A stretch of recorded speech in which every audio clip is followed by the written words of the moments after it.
Gorbachev, tear down this wall.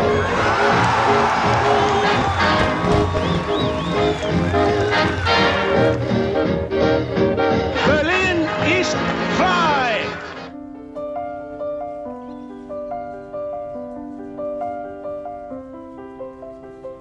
One of the most dangerous things in this world is isolation, one civilization from the other. It's simply a good thing for American scholars, artists, and writers to come here to see what it's like. There is a lot that I can learn from here that's in Berlin to help me continue to unpack some of the concerns I have at home in Braddock, Pennsylvania. Mich hat die Arbeit in Amerika so viel weitergebracht, weil sie meine Fantasie befreit hat. Germany is an island of stability. We are not a middle-class country in the way we were. We're an economically polarized country. My identity was New Yorker and leftist. An anti-American American, complicated enough a role. The importance of illusion even when it's false. I mean, sometimes it can lead you to disaster. One day you turn a corner and in a peculiar way you've made it real. If we can't do that, globalization will fail. Like if someone gets really lost, you could raise your hand and say, wait a minute, I'm really confused, but please try to avoid doing that. Two questions. One is an economic question. How did this happen? One is a political question. Where is the outrage? It's not fiction, but it's also not just the facts. I hate our freedoms. One of the things I like about the American Academy in Berlin is the fact that it makes space for a kind of eclectic range of people. The thing that makes criticism fun to read is opinion.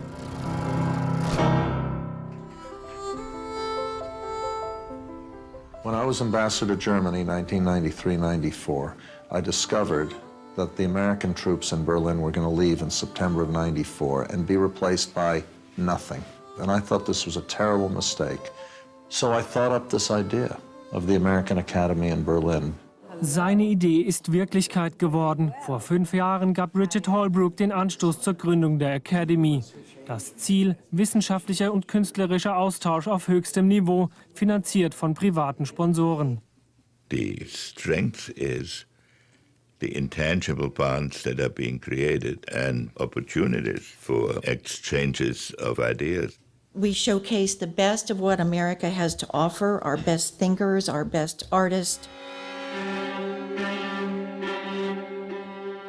I think there's still a kind of perception that American music is kind of academic, and my eccentric and wacky music hopefully confounds that.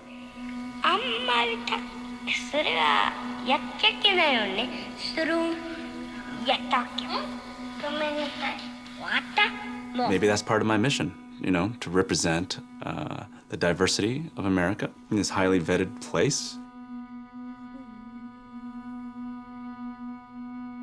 I think it's a great experience for fellows to be able to spend a semester in Berlin and get to know the city and have time to work on the various projects. It's always kind of thrilling to visit a site where a historical event occurred that I'm writing about in one of my books. But in Berlin, it's so close to the surface. Right outside this museum, there's a section of the Berlin Wall, and right behind that is one of the main Reichs Ministry buildings built by the Nazis. This building is actually directly on this site where one of the most important scenes of the first half of my novel is set. The party line on the Jewish question took its final form in the fall of 1941 in a charmless stucco villa on the Wannsee. Can we open the windows? The Wannsee conference is always hard for the Academy. You can never really have a conference here anymore. You always have to say, come to Lake Wannsee for a meeting and conversation. One artist who has been directly, through her work, involved in politics is the American Jenny Holzer. Her political, moralistic texts are broadcast on MTV and written on houses, buses, trains, advertising surfaces and T-shirts.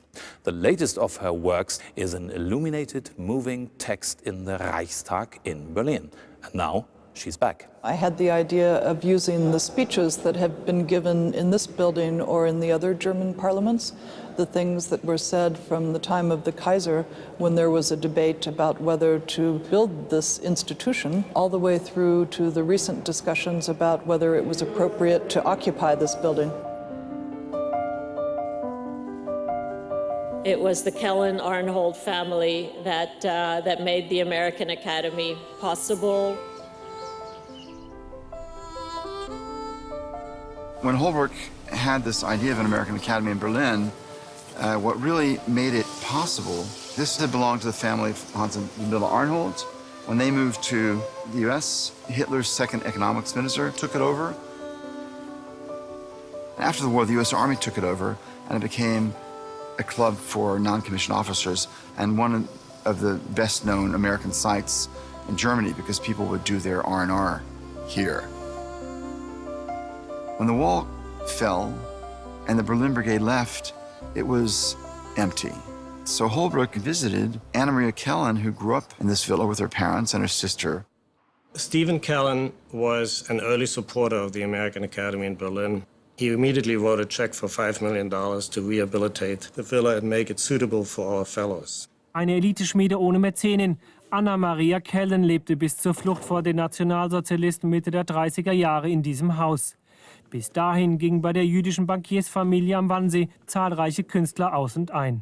Ich entsinne mich, dass es eigentlich in diesem Sinne immer ein Kulturzentrum war.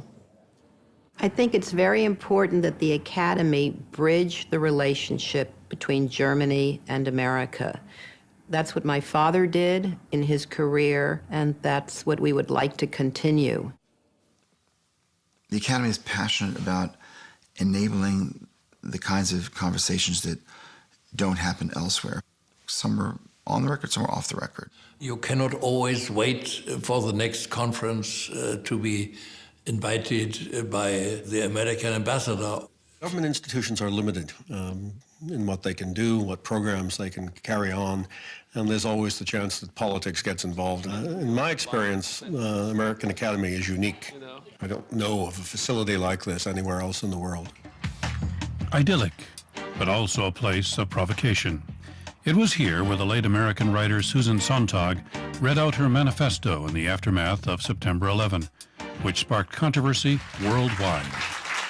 And if the word cowardly is to be used, it might be more aptly applied to those who kill out of the range of retaliation from high in the sky than to those willing to die themselves in order to kill other people. Harsh allegations consciously given a venue at the American Academy. I personally did not agree with what she said, and I was offended by it, but she was able to say it. And that is the best that America has to offer. Dieses Haus ist ein zentraler Ort für offene Diskussionen geworden, ohne Tabus. It's more than just about being against Bush now. There's many people in Germany, and not just in Germany, but throughout Europe, who are beginning to think that there's something wrong with America, and that we are going in two different directions. I understand that I'm in Europe. You've reached a postmodern level of civilization where war is an atavistic, resort of barbarians, and I understand that. And of course, I left my holster at home, or you would see me for the American cowboy that I am. And when the crisis in U.S.-German relations hit after 9/11, the American Academy was there as a continual bridge. The relationship across the Atlantic is one of the key elements of stability and progress in the world. Germany and the United States had to be indispensably linked together, going forward into the unknown future. We are constantly looking for ways to make sure that as our countries move forward together in pursuit of common values, that we can reach out to new generations of Germans who do not share the historical experience which everyone in the room personally remembers. And I know you remember it because there's a lot of gray hair in this room.